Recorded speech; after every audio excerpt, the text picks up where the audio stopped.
Welcome to episode 30 of Echo Without Noise. Faithful to the small, how tiny acts helped me heal. If emotional breakdowns burned calories, I'd be a fitness influencer by now.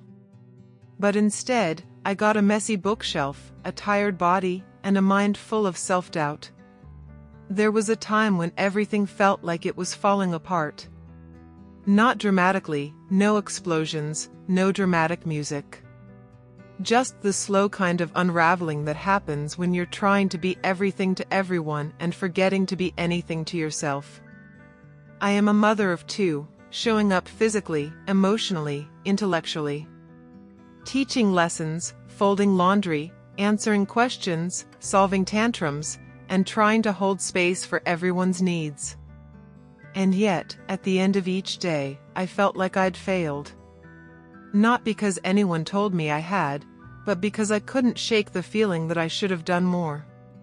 Been more. Then I came across a quote. Be faithful in the small things because it is in them your strength lies.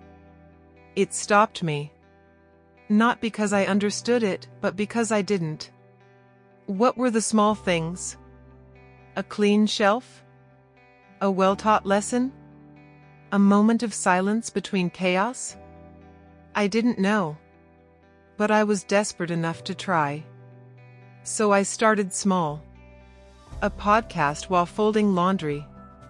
A 5-minute walk. A 1-minute meditation. A chapter from a book of fiction or non-fiction, depending on my mood. These weren't grand gestures. They were crumbs of self-care scattered across my day. And slowly, they began to matter. Not because they fixed everything, but because they reminded me that I mattered. I was always present for others, but never for myself. And that absence was loud. Over time, these tiny acts became my lifeline. They didn't demand perfection. They didn't ask for applause. They just asked me to show up for me. And that was new. It wasn't easy. Sometimes even the small things felt overwhelming. But I learned to portion my presence. A few minutes here. A few breaths there. A quiet moment while the world kept spinning. For years. That's how long it took to see real progress. Not the kind you post about online, but the kind that changes how you speak to yourself. How you forgive yourself. How you breathe. Now, I do the laundry without guilt. I teach without second guessing. I write journal entries without wondering if they're worth sharing. These small things have become my rituals.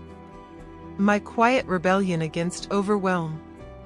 And if you're listening to this, feeling like you're falling short, pause. You're probably doing better than you think. You don't need a grand plan. You just need a small step. One breath. One walk. One moment of presence.